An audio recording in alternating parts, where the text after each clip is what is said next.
New Thought Media Network is excited to present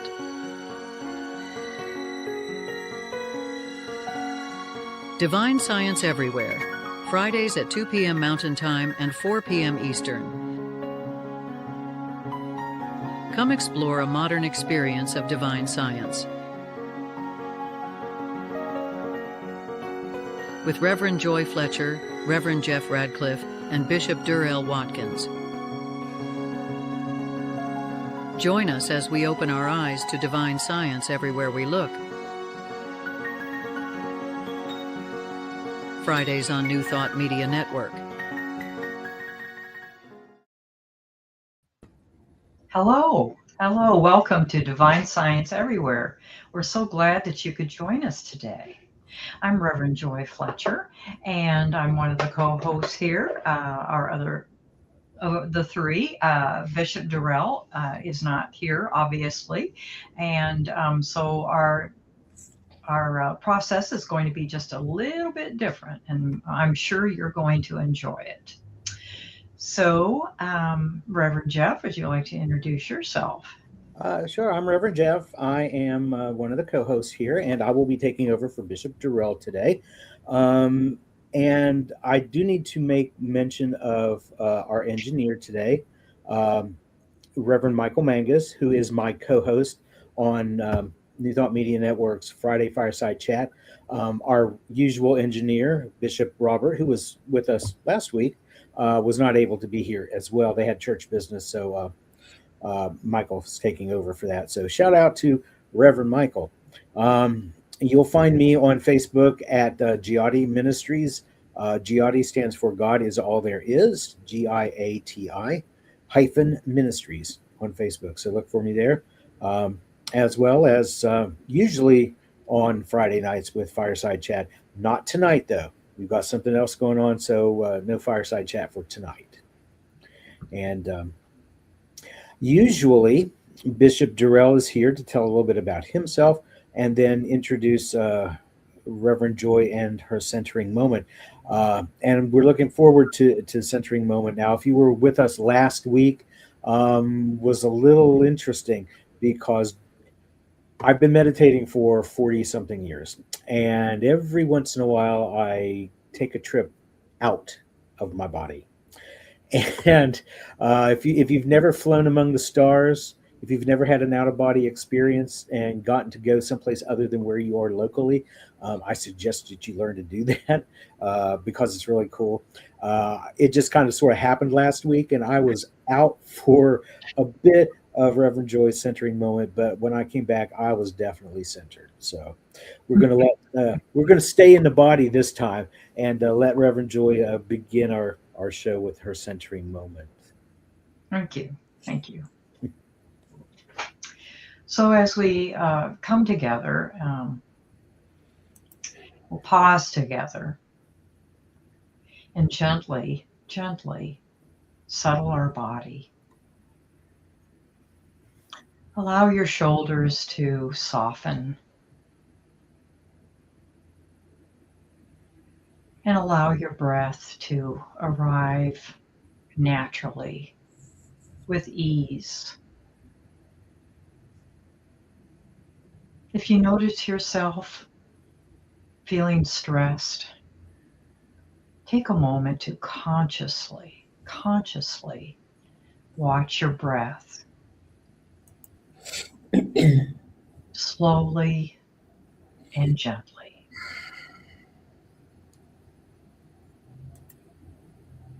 So we turn our attention inward, not to escape the world, but rather to acknowledge the source from which we meet our physical life, the three-dimensional experience.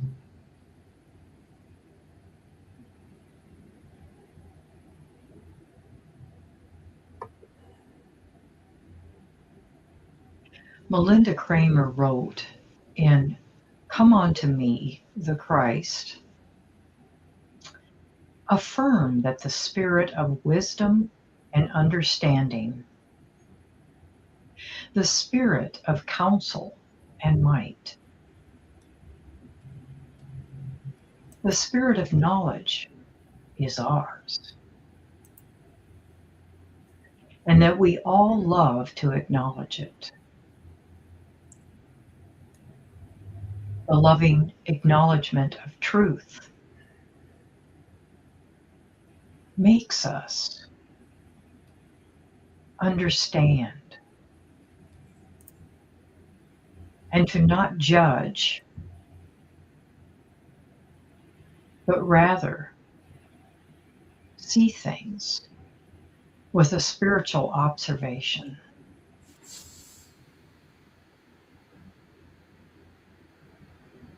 We speak the words of the Lord, which represents principle, and thus reprove with the demonstration of principle or truth. Those words written many decades ago are as ever true today as they were then.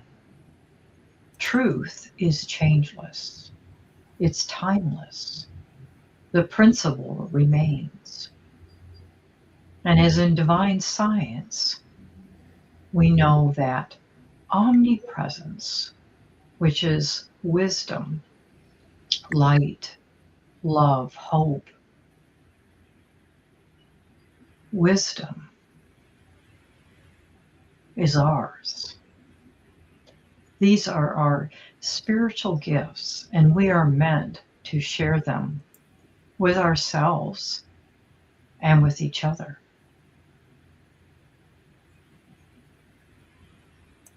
The spirit of wisdom and understanding is ever present. It's never distant. The only distance that appears is in our own mind and in our own thoughts.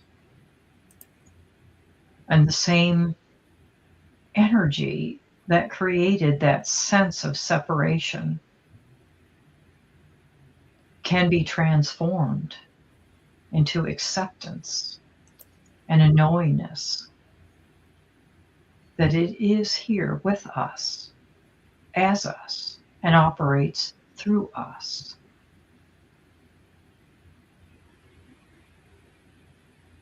We offer the spirit of counsel and might, the courage to stand for what is right, the strength to act with integrity, and the steadiness to respond rather than react.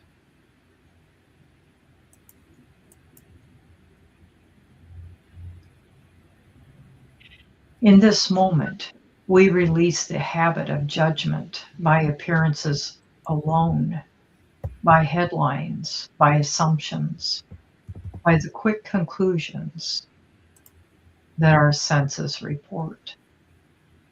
Instead, let us choose instead to see with spiritual understanding.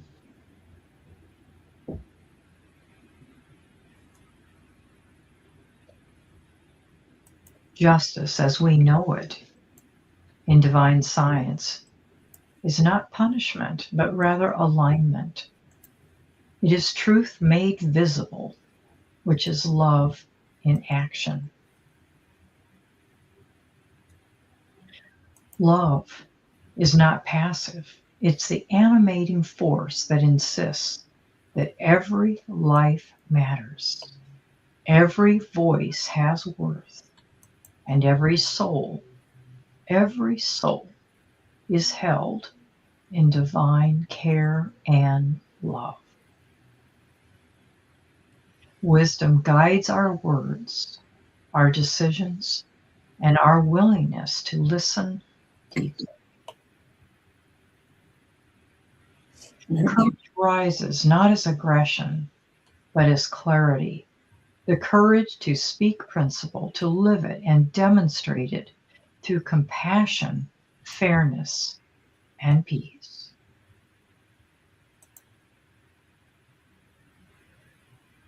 We hear The Christ invitation. Come unto me, all who are weary and heavy laden. This does not mean that we withdraw, but we are renewed. We lay down any fear and we rise up in truth and love and wisdom and unity.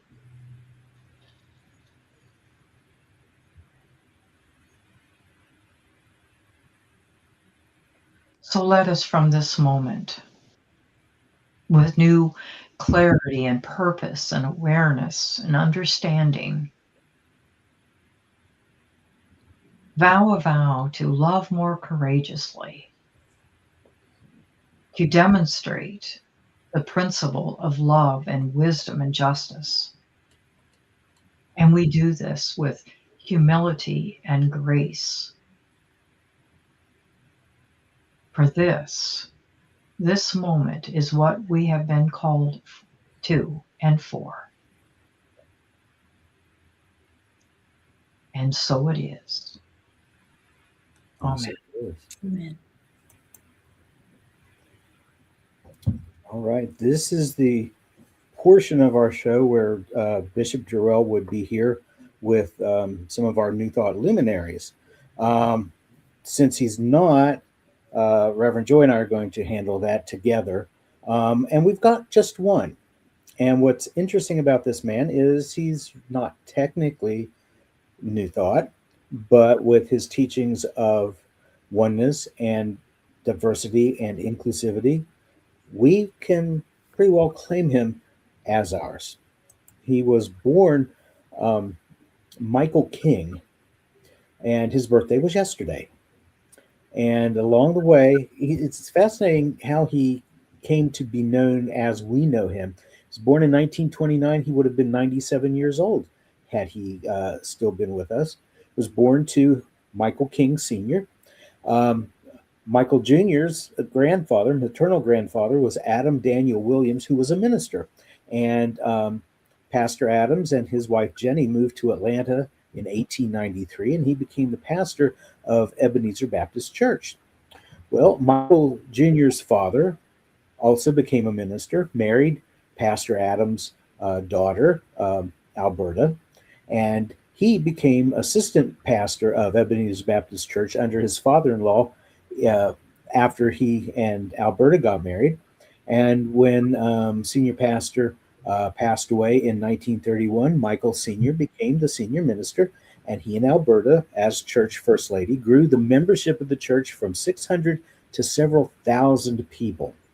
Now, this was the atmosphere that Michael Jr. grew up in. So in 1934, Pastor Michael Sr. was sent by the church on a multinational trip, and one of his stops was in Berlin for the 5th Congress of the Baptist World Alliance, the BWA. He also visited sites in Germany that were associated with the Reformation leader Martin Luther.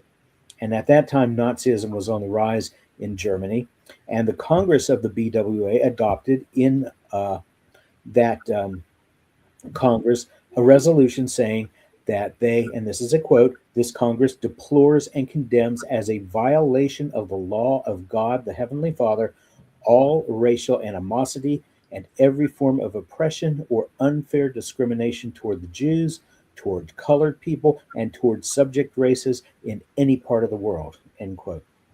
And so when he got back home in August of 1934, Michael Sr. changed his name to Martin Luther King Sr. And at the same time, changed his 5-year-old son's name to Martin Luther King Jr. And that's who we're talking about today. At age 25, in 1954, Martin Jr. Was called as pastor of the Dexter Avenue Baptist Church in Montgomery, Alabama, and he later became co-pastor with his father of Ebenezer Baptist Church. This was in 1960, and he served there until his assassination in 1968. And so now you know the rest of the story about how Martin Luther King started out as Michael and became one of our New Thought luminaries with his activism and with his eye toward diversity and inclusion. Thank you. I loved hearing all of that. It was fascinating, and he was so instrumental. Spoke out about justice and love and dignity. Everyone deserved that, and Yeah. I just respect that so much. And of course, we know of his speech, "I Have a Dream," and until recently, AGNT had a special event from January 30th through April 4th, and they began with the death anniversary of Martin Luther King and ended with the anniversary of the death of Gandhi. And so that whole time, that 64 days, it's called Season for Nonviolence. They had special events and different things to honor not only these two individuals, but for what they stood for. So there are prayer groups and other events. And then last year, New Thought Media Network, or was it? Well, we recorded a devotional each day on that in that period, that season, and they were sent out daily to different people that had subscribed, and it was very, very nice. So, and a couple of other things that we need to say about Martin Luther King Jr. is that he was awarded the Nobel Peace Prize in 1964. He was also posthumously awarded the Presidential Medal of Freedom in 1977, and he was also awarded also posthumously the Congressional Gold Medal, and that was in 2004. So our luminary for today, Reverend Dr. Martin Luther King. And thank you, Dr. Martin Luther King. Thank you. Absolutely. For your gift. Yeah. Now we're going to take just a quick break, and when we come back, we have got a fascinating guest. You're going to love Reverend Nancy Stokes. So I'm looking forward to reading her bio to you and getting to know her. So we'll take just a quick break, and as Reverend Michael would say in Friday Fireside Chat, we'll be right back. This is Divine Science Everywhere on your, and I mean your, New Thought Media Network. Please help us say thank you to all of our organizational sponsors, including the Hepperlin Foundation, Affiliated New Thought Network, International New Thought Alliance, Science of Mind Archives and Library Foundation, Center for Spiritual Living Denver, Center for Spiritual Living Midtown, New Thought Philadelphia, Center for Spiritual Living United Life, Sunshine Cathedral, Planned Happiness Institute, Summit Center for Spiritual Living, One Heart Retreats, Universal Joy Center, Unity Kitchener, Unity Spiritual Center Ottawa, Om Center for Spiritual Living, Satya Center, Begin Within Ministries, Center for Spiritual Living North Jersey, Unity of Savannah, and the Center for Spiritual Living Seattle, as well as all of our individual donors. On behalf of New Thought Media Network, thank you, and please like, share, and subscribe. New Thought Media Network, come be you.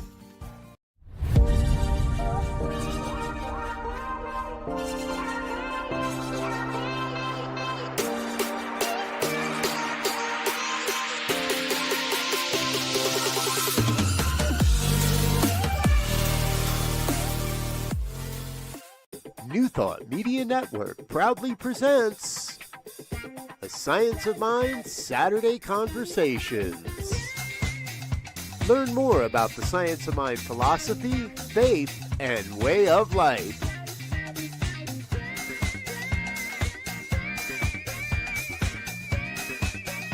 Join our team of experts for a weekly deep dive discussion.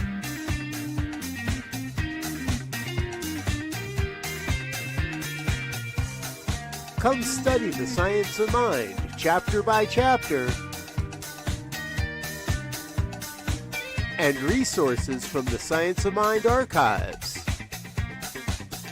Plan to join us every Saturday, 9 a.m.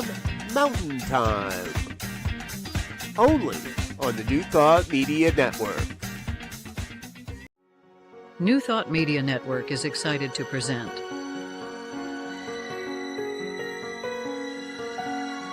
Divine Science Everywhere, Fridays at 2 p.m. Mountain Time and 4 p.m. Eastern.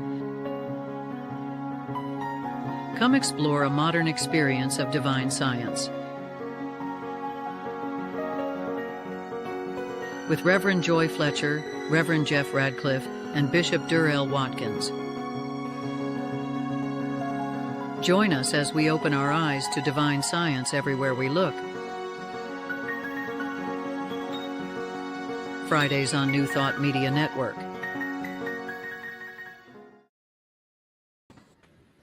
Welcome back. Yeah, this is exciting, don't you think? Yes. Okay, Reverend Nancy Stokes, I get to introduce her. And this is really cool because I've been waiting to talk to you one-on-one about this. Okay. Your first career was that as a professional puppeteer, which is pretty cool.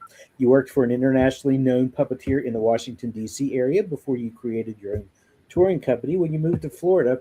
And that's where you found New Thought. So that's where we're going to start here in just a minute. It happened, though, you say, because somebody said, it's not that I'm here and God's over there. It's that we're here and God is here. And you were like, I got to learn more. Tell me more. So you have been a New Thought student for about 30 years. And before that, you were raised Catholic. And then you lived in an Eastern ashram for a few years. But you moved back to Virginia and studied at the Divine Science School in Washington, D.C., ordained at the Valley Community Church, Divine Science in Roanoke, Virginia. So you are a New Thought teacher, practitioner, minister, puppeteer. I don't know where to start with you. You got so much going on. But the puppet thing, that's how Jim and Tammy Baker started out. Oh. When they got married and went into ministry, they started out at the 700 Club, which is just not all that far from Roanoke in Virginia Beach. And they did a kid show with puppets. So, but let's get started at the beginning of your New Thought.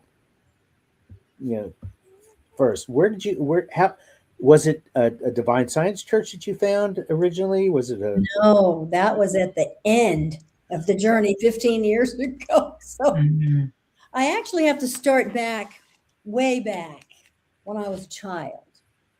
Okay. Being raised Catholic, because it's a real progression, because I went through lots of different thought processes about, who I am, what is God, who is there, what is that? Right. Because I went to Catholic school, and I was a questioner, and they didn't like that. So I got black spiders on my chart. The one in the back of the room and the bulletin board, everybody's got a chart. Well, I had lots of spiders on my chart because, for instance, things like, okay, we're talking about Adam and Eve, and they have Cain and Abel, they get kicked out of the garden, and there's Cain and Abel, and they got married. My hand shoots up. Well, if Adam and Eve were the only people on earth, where did their wives come from? So the nun comes down the aisle, looks at me, hangs over me, and goes, they don't tell us that. And I said, well, who are they? And why don't they tell us that? She didn't like that. So that was sort of the story of my life, because I always wanted to know why, because some things didn't make sense. Even as a child, the idea of you die at the end of your life and there's either heaven or hell waiting. And it's like, what? That didn't make any sense to me, even as a child. And then the whole thing about this character with like horns and a pitchfork and bright red and hell, all that stuff is like, I just don't think I ever believed that. It just seemed just too weird and too far out. So it sort of started there with me thinking like, there's got to be more than this. I remember thinking, even as a teenager, there's got to be more than this, meaning all of the outside, everything that we see, the appearance. And after college, I pretty much quit practicing or even believing, like being in Catholic. It just sort of went away. I wasn't at home. I didn't have to go to mass with my mom anymore. So it really kind of started there with me asking the questions. What is this? What's real? What are we doing here? So it kind of started there. And then I ended up, my degree is in theater arts. And I did much to the chagrin of my parents. They couldn't believe it. I mean, why couldn't you like done poli-sci or biology or something useful, right? But I really came to it naturally. I actually did a big last whole semester program that I invented myself, puppetry. Because in puppetry, you get to do everything, all the marketing and the creating and the directing and everything. And I built all my puppets and everything. So I did that. So I went to Key West after school, after college. I ended up down there, and I had a shop in the torpedo factory, which was actually a torpedo factory in World War II. So it was a big building, and there were all these different artists in there. And so I had a really going business and everything. And then eventually it got so hot, I couldn't stand it anymore because, Key West is very hot most of the time, but really bad starting in April, back in the 70s anyway. And so I moved back to this way. I moved back towards Rome, but I ended up in Georgetown. And I worked for a famous puppeteer there, whose name was the Bob Brown Marionettes. And so we did a lot of traveling. Anyway, I learned a lot about how to create puppets and shows. And so I performed Peter and the Wolf with a full orchestra in the pit at the Detroit Museum of Art. And we traveled all over the place. We performed at the White House on the lawn. So that was quite interesting. And so I really, did a lot of interesting, fun things with puppets when I worked for Bob. But in the meantime, while I was living in Georgetown, I went into a gallery, an art gallery that had beautiful, wonderful pictures in it.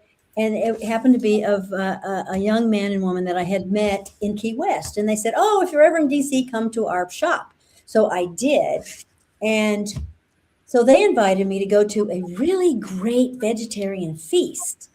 And lo and behold, it was at the local Hare Krishna temple in Potomac, Maryland. So I went there and instantly was totally attracted to the color and the smell of the incense. And the women were all wearing beautiful saris, and they were all my age. I mean, everybody was in their early 20s. I was like 22 and 23. And so it was very attractive. And I started learning about transmigration of the soul, which made way more sense to me than when you die, you're dead, or there's only heaven or hell waiting for you at the end. So that made more sense to me. And also they use the phrase, they don't say die, they say you leave your body. So-and-so left their body. And I thought, oh, that makes so much more sense to me, because that's what we do. We actually leave our body behind and we go get a new one somewhere else in a new expression of life. Although I didn't know that's what I would call it eventually.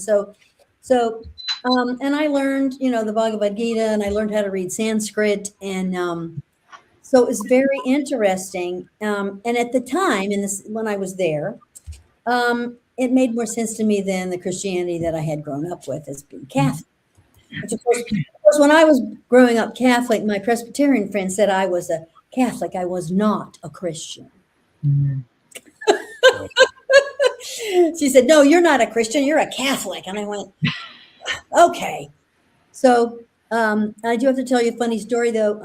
So when Susan and I were 6 years old, we were going to prove to the world.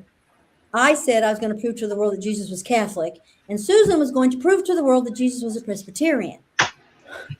So we go lay down in Churchill Court, about the distance apart that wheels would be on a car. And so we're lying there on the road and we're just waiting for a car to come run us both over. Oh my. Okay, so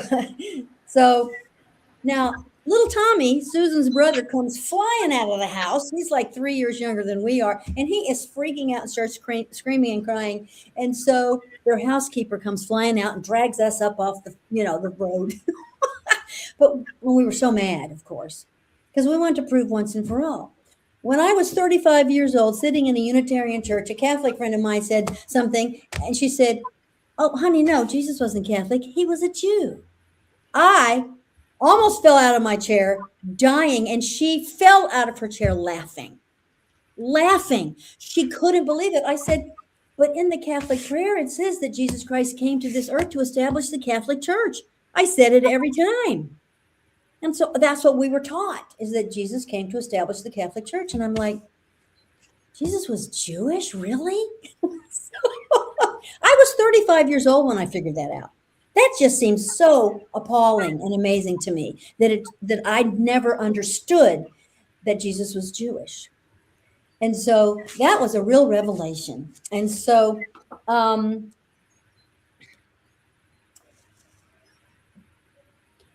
I've really enjoyed I lived on a 600-acre farm as a Hare Krishna person, devotee. And so I learned how to work. I worked a 5-acre garden that fed everybody twice a day with oxen. And I taught in a one-room schoolhouse that had 5 grades in it for a while. And I also cooked. For 100 people twice a day. So I did all of that within all the time that I lived in the ashram there, which was quite a while. And so I had lots of chances. And of course, we did mantra chanting. I don't know if you're familiar with the Hare Krishna movement or not, but we did mantra chanting on beads. And that was the meditation.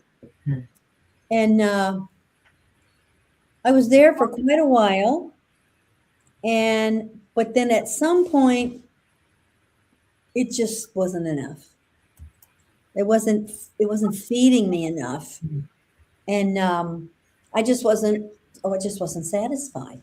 So we ended up in Florida, and 'cause I was married at the time. And so I met a woman at the library. And of course, we know that there's no such thing as chance, right? Mm-hmm. So because I'm still looking, okay, I'm done with that. I'm going, okay, well, I'm not going to do that now. And I'm in the search mode here. And so I end up meeting this woman, the Reverend Marty Dow, at one of the libraries in Gainesville, Florida. And we just really liked each other. And so, I started spending time with her. And then I started to work for her husband, Jeff, who was an educator. So I was doing some typing and stuff for him. So I'd go over to her house and everything. And so she didn't tell me she was a New Thought minister. I didn't even know what that was. And so, but instead of like zoning in on me and just trying to turn me into a New Thought person, one day she says, "I have an assignment for you." I go, oh, what's that? She said, "I want you to, for the next 7 days, I want you to write down every negative thought."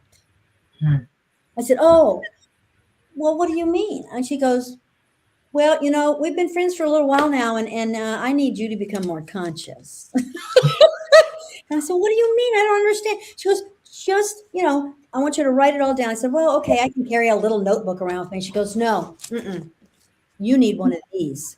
Oh my. She goes, no, a little notebook will do you no good. I want you to get a full-fledged, what are these called? Legal pad. Legal pad. There you go. A legal pad. She goes, "No, you need a legal pad." And I said, "Okay, harsh." Well, a week later, I came back to her with pages and pages of stuff because I really wanted to do it right. Because she said, I just want you to concentrate on whenever you have a negative thought, I want you to be conscious of it and just jot it down. So that's what I did. So the very first thing she taught me was think about what you want, not about what you don't want, which to me really is kind of like the very sort of introduction to affirmative prayer. Sure. Because I learned, of course, as you know, being raised Catholic, that it was always the pleading and the begging. I promise you, God, I'll do this if you do this for me. Cajoling, all of that kind of stuff. So this was sort of new for me that I would affirm what I want to see happen at that meeting, or when I go do that, or when I have to go find something. I affirm that I find it. And so, but she didn't really talk to me about my relationship with God in the beginning at all. She just sort of taught me these sort of more subtle things about New Thought that actually blossom into a much bigger recommendation of like what I could do or how I could change my consciousness. I mean, I had never even really heard so much the word consciousness so much before that. So I wasn't quite sure what it even really meant. But so she started off with that. And then about 2 months later, we're driving down to Miami and we're talking about spiritual topics, which we always did. And I was learning so much from her. And I said something about, it's just too bad God's way over there in heaven. Which at that point, I wasn't even calling it heaven because I had just been living in the ashram. And then she said, she said, most traditional religions, they say, I'm here and God's over there.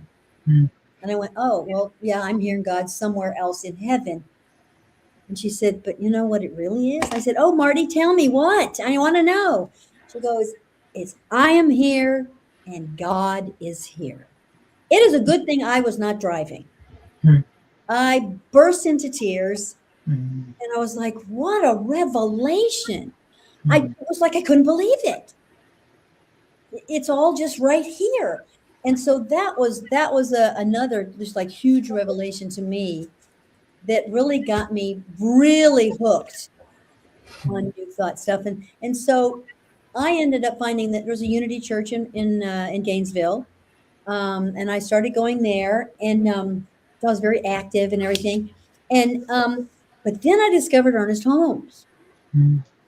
Oh, sorry. Then I discovered Ernest Holmes, and why is that making that noise? I'm so sorry. And it was like, oh, this is also interesting. So I started reading a lot of Ernest Holmes' work, the Science of Mind, and then I discovered that there was a Science of Mind church in Ocala.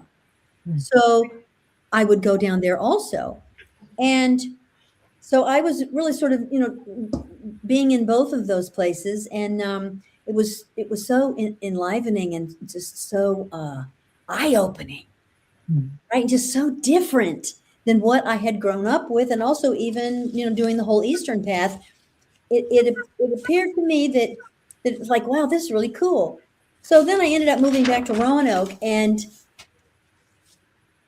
I was in Roanoke for 5 years before I found the Divine Science Church. 5 years, I just didn't know that divine science was, because I never really heard of divine science so much. And then I was like, whoa, wait, what is this? And so I started going. And then, of course, there was Dr. Marita Wiggins and Velma Bullington were there, Reverend Velma Bullington. And I started taking classes right away. And for me, it was like this little piece that I didn't realize was missing. And it was so, but between unity and religious science and divine science, it like, for me, it was like a whole understanding, but much better. And so as I was taking my classes, I just decided to go ahead and finish. I wasn't looking to become a minister because I wanted a church. I honestly did not. For me, it was very personal. So that's how I came. And the talking about the presence and omnipresence was, even though we know omnipotent, omnipresent, omniscient, I heard that at the Catholic Church, but nobody zeroed in on omnipresence as Nona Brooks said, that omnipresence is all of divine science. That's what it's like, because it was so enlivening, and it was so life changing for me, actually. So that's, I kind of went a circuitous route. Did not start off in divine science at all, but that's where I ended up. I have so many questions. I have a list of questions. You're kidding. Starting with, did you ever use your puppets as part of your ministry? You mean as a divine science minister? Yeah. No, actually, but I actually did something 2 weeks ago at Unity here. So I go to the Unity Church here in Lynchburg because there is no other New Thought anything here. So so I actually did I did a thing for Christmas. I was actually not the speaker particularly, but I took up like 10 minutes of the speaker time. And so I was with Cindy Possum, and we did a very cute thing in which I could, throw the philosophy in while we were talking. But no, I actually really haven't. Well, because at the Divine Science Church in Roanoke, by the time I got there were hardly any children. There was no children 15 years ago. A couple of young ones, but they didn't come all the time. And I used to do the children's church stuff sometimes at the beginning of the service, but no, I did not. Just didn't seem to come up, or nobody seemed to like want me to do that or anything. So I just never did. Oh, okay. And you sparked something with me. I live in Tennessee, but I'm originally from West Virginia. And when I heard about your participation with the Hare Krishna movement for a while, it reminded me of New Vrindavan. Oh yes. So have you been there? Oh no. Okay. No. I have not been either. It started back in the late '60s. Yeah. When he moved, into West Virginia. I wanted to go so bad. This was like early mid '70s when I was like, coming up. And my grandmother every summer would take us on little trips around the state. We'd visit different things. And the one year I brought up going to Moundsville to see the Palace of Gold, my grandmother put her foot down. She said, no. This was about the same time everybody was all up in arms over cults and, the Moonies and all this. And she had heard bad things about the Hare Krishnas, and she was afraid to go there because she didn't want to end up being kidnapped by a cult. And I'm like, are you serious? That doesn't happen. So I just wondered if you had gotten to see it, because I never did, and I'm from there. No, I lived in the ashram in Potomac, Maryland, and then when I was married, my husband and we moved to Gitanagari, which was that farm in Pennsylvania. But I can understand why she would say that, because there's a lot of bad publicity and bad press. Yeah. Specifically about the New Vrindavan. So, but I did not personally experience anything, and I promise you, I was not kidnapped. When I moved into the ashram, I was not kidnapped. I quit my job and moved in. So. And what did you learn from that while you were there? I'm sorry. What did you learn from being at the ashram about yourself and your spirituality? Well, like I said, I was attracted to the philosophy in terms of transmigration of the soul, which was completely, and karma, that whole idea, which of course in Christianity is really reaping and sowing. Mm-hmm. But I hadn't been around anything Catholic for quite a number of years. Well, I don't know, 3 or 4 years before I had gone in. So it was interesting because, the women all lived together and the men all lived together, and the people who were married lived in separate little places. And so, it was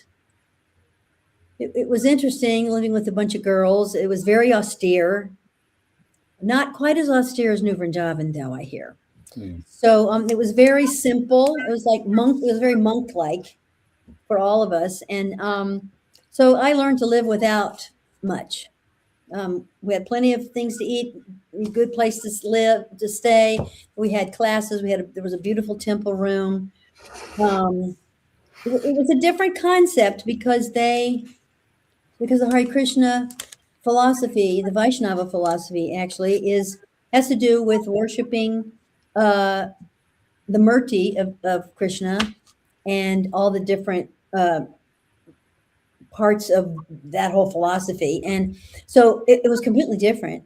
And I enjoyed being with a lot of people my age. It was like a family. So for a long time it worked, and it was very good. I liked chanting, mantra chanting. It was because you're using more of your senses than if you're just praying, because you've got beads in your hands and you're touching the beads and you're moving the beads and you're saying words. So it's a meditation that involves several senses. So it keeps you occupied as opposed to just trying to sit down and meditate and just be there, So that was easier for me than trying to, sit on the floor and concentrate, or not concentrate, actually. So that was very good for me, because I was in my early 20s. And so that was something very new for me. And I actually really loved, the thing I loved the most out of all the different services I did at the temple was plowing with oxen. We also got the wood out of the forest, because it was 600 acres. So we would take the oxen into the forest, and they would cut the wood on a wheel. And the oxen were just, they're wonderful. If they could bottle the smell of silage, I would buy it. Crazy, I know, but I loved the barn. I loved the smell of the cows. And actually, when we left, that was the part that I missed the most, was working with animals. It was just fantastic. It really was. So, Thank you. And I grew up in farm country. I grew up in farm country, and then when I was in college in West Virginia, at West Virginia University, I lived in an old farmhouse. They changed into three little apartments. And I lived in the basement, but we were right next to the WVU dairy farm. And I'd have people come to visit, and they'd say, "Oh my God, it stinks out here." And I'm like, "It smells like the earth." This smells it's earthy. So it's interesting. It was interesting to me that the city kids who would come visit the country boy who was used to all that. It was really cool. So I get that with bottle the smell. I would buy it. Yeah, it was, and I had not experienced that in life ever. I was an Army brat. So, I went to 4 different high schools and, traveled all over the place with my parents. And we never lived on a farm anywhere. So I loved that experience. I relished that experience. But it was not meant to be in terms of like anything permanent. And but I guess the things that I learned within New Thought, I think it wasn't until I moved back to Roanoke and was going to the Divine Science Church and very active there over the last 16 years, that I really started to get it a little bit. It's like, because, when you're young, life is happening, you're having kids and, all this kind of stuff. And you're still trying to focus in on your spiritual life. Then, I remember Dr. Marita telling me that her only quiet time was when she was in the bathroom. Because she had 4 kids, that was the only quiet time she had. So, at least I didn't have to deal with 4 children. I just had 1. But it wasn't until I really started going to the Divine Science. Also, I was older. So, and I think that there are a lot of people who just love learning. Even as we get older, it's the thing that really keeps us going. And so I think that I really dove into that. No kids at home or anything, and I could really focus on that. So I paid way more attention to Divine Science, and I also got cancer. And if it had not been for my Divine Science studies and understanding that I was really practicing seriously, I would be dead today, actually. You have been one of our most fascinating guests. Oh, there's so much that you have done and so much that you could offer the rest of us. I hope at some point in time you can come back to see us again. That would be awesome. Well, sure. I think I probably shared just about everything that you did not need to know. But I will say that I watched Reverend Linda Martella Whitsett, your friend, Jeff. Right. And she was, and I would have to say that my leukemia journey was all about unforgiveness, and the place that I found that was in Louise Hay's book, You Can Heal Your Life. And I know, you all talked about how, well, might be you, might not mean your bones are doing this or that. But for me, she was spot on. I opened the book. I said, okay, I'm going to open this book and I'm going to find exactly what I need to do, because I want to know why this has happened to me. Why do I have this leukemia with all these, excuse me, with all of these anomalies happening? And it was about unforgiveness. And it was, I spent months doing forgiveness work. And then one day I woke up and I said, it is done. Oh, that's beautiful. That's a beautiful, and that's a wonderful thing for us to segue into. Yeah. So that's what we can talk about next time. Yes. Oh, well, that was a definite journey, I'll tell you. It really was. But thank you again for being here with us. We're going to take a real quick break, and then we'll come back to wrap it up. Divine Science Everywhere on New Thought Media Network.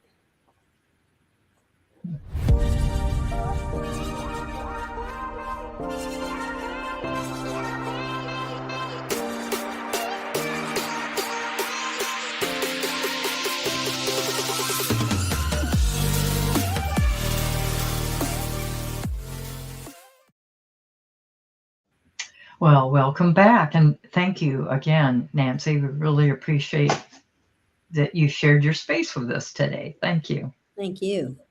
And be sure to come back next week. Reverend Marilyn Hoyt is our guest. Pardon me? Maureen. Okay, Maureen. Dr. Maureen Hoyt.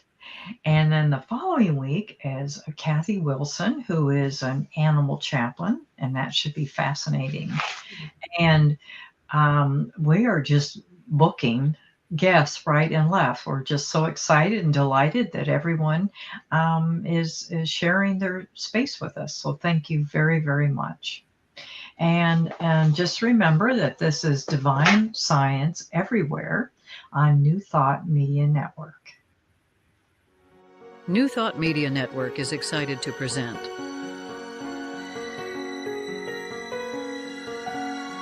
Divine Science Everywhere, Fridays at 2 p.m. Mountain Time and 4 p.m. Eastern. Come explore a modern experience of divine science. With Reverend Joy Fletcher, Reverend Jeff Radcliff, and Bishop Durrell Watkins. Join us as we open our eyes to divine science everywhere we look. Fridays on New Thought Media Network.